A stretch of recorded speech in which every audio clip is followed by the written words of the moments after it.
They wouldn't say it to my face, brother. Welcome back to Fog Wrestling. We've got a lot of news to get through and we've crammed it to you. And we're going to talk about it right here, right now. So let's begin with big sexy, big daddy cool Diesel.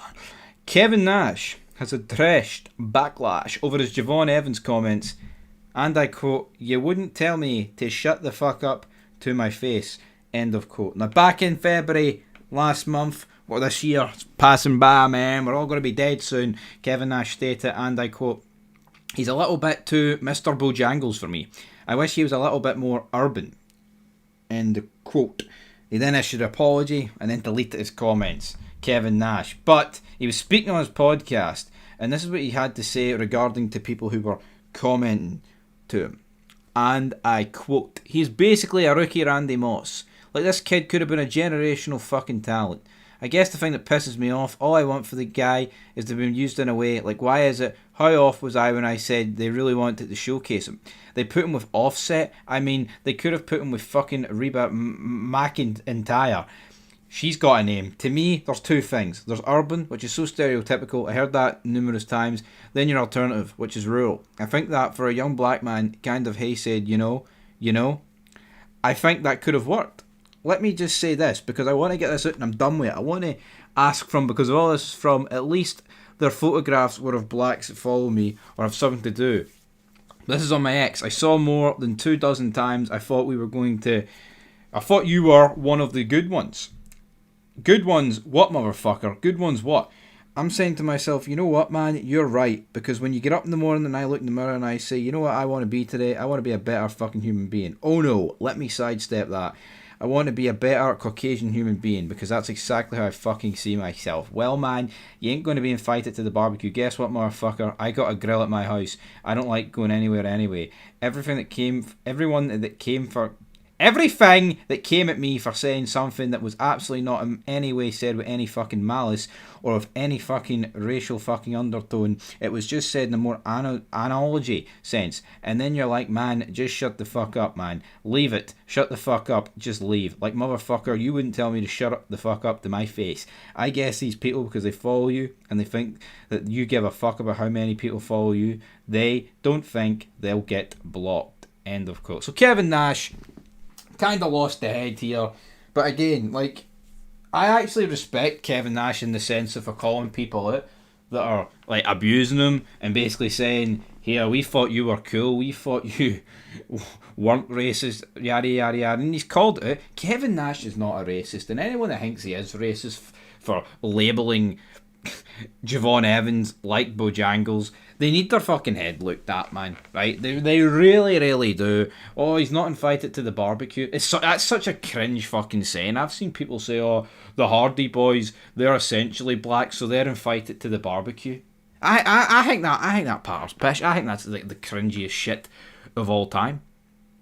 It really is. What? So because Kevin Nash likened Javon Evans to Bojangles, that makes him, you know, what, head honcho, the KKK. I mean, people need to fucking take a few steps back and actually look at what the guy said.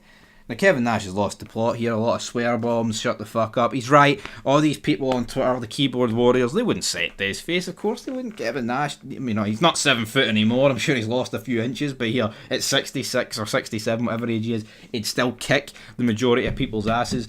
If his quads didn't go first, that is. So yeah, Kevin Nash, burying people, I'm not really surprised. Now, at the same time, I think the backlash that he got was unjustified, but I guarantee he will get backlash for this. I've seen a few comments here on No DQ basically saying that no one is afraid of a 66-year-old has-been with bad knees, and that he was racist, and that the backlash was warranted. So it's a difference of opinion here. But anyway, we'll move on for Kevin Nash. If you want, discuss it in the comments. But for me, Kevin Nash, he'll probably end up deleting that. That podcast will be deleted. But, moving on. Demolition. Alright, Demolition have officially been announced for the 2026 WWE Hall of Fame. And you want to know the worst thing about it, guys? The news was delivered to the team during a video call from The Undertaker, player. What are we doing? Why is The Undertaker subject it to this shite? Why is The Undertaker belittled to announcing people to the Hall of Fame? This does not feel like The Undertaker. This feels like absolute crap. This is beneath The Undertaker, especially The Undertaker character. I'm not saying The Undertaker can't have a role in WWE, right? By fuck, the guy's earned it. But he deserves more than this. He really does. And here, maybe he likes it, but it's just weird to see a guy that protected his character for 30 odd years do this. Demolition, I mean, I think it's a bit of a disgrace that these guys have not been in the Hall of Fame beforehand. Again, I'm not going to sit here and say I'm a massive Demolition fan, but the facts are, they're a big name. You think of Demolition, you're like, holy fuck, they were a massive tag team back in the 80s, early 90s, whatever. Big name. They're legends, no two ways about it, and had some great feuds. So, for me, don't understand why they've not been. I mean, the Hall of Fame's existed for a long time. I would assume they would have been in it, decades ago at this point. Moving on, Danhausen, his debut has been compared to the Gobbledygooker for Survivor Series in 1990. But see in 1990, right, kayfabe was very much still alive and the business was protected, right? So see a chicken getting hatched out of an egg, as cringe as that may look in 2026, see in 1990, yeah, it wouldn't have been that great, but at the same time, back then, it's almost more acceptable for it to be a gobbledygooker. And also, you know what the difference is, folks? You know what the key difference is? Yeah, looking back, it fucking sucked. But who also made their debut at Survivor Series? The Undertaker in 1990. So, even though something shite happened 36 years ago, you also got something good. You also had megastars on that show, like Hogan, etc., Macho Man, to name a few, Warrior, Michaels, Brett, etc., etc. Fast forward, right, to 2026, Danhausen, right, see, it was shit. It was utter shite. We all know it was shite. There's no fucking getting away from it. It was shite. It was awful. Could go down as the worst reveal ever. Genuinely. Could literally do that.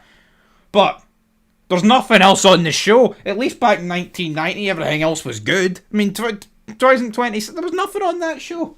Nothing. A crap fucking chamber match. A crap women's chamber. You know, Finn Balor going like 25 minutes in a match you know he can't win. It's garbage. It's fucking crap. Nick Aldis and Adam Pearce prying up my box and some guy smaller than my shites comes out it. Get that in the bin. I mean, I understand why it's getting compared to it, but let's not fucking pretend that it's the same thing. Also, speaking of Elimination Chamber, with the final bit of news, apparently at the event, a fan had a sign that said, "Let women main event." It was visible on television. However, someone with the username old_man_sweater noted that the sign had been confiscated. Oh no, he says it was just so embarrassing for WWE that someone saw his glittery hand-painted sign and was afraid. So anyway, I hope whoever made that decision can never find a matching sock ever again. I mean, that's pretty pathetic, but let's face it, folks. WWE, the world's so fucking woke these days.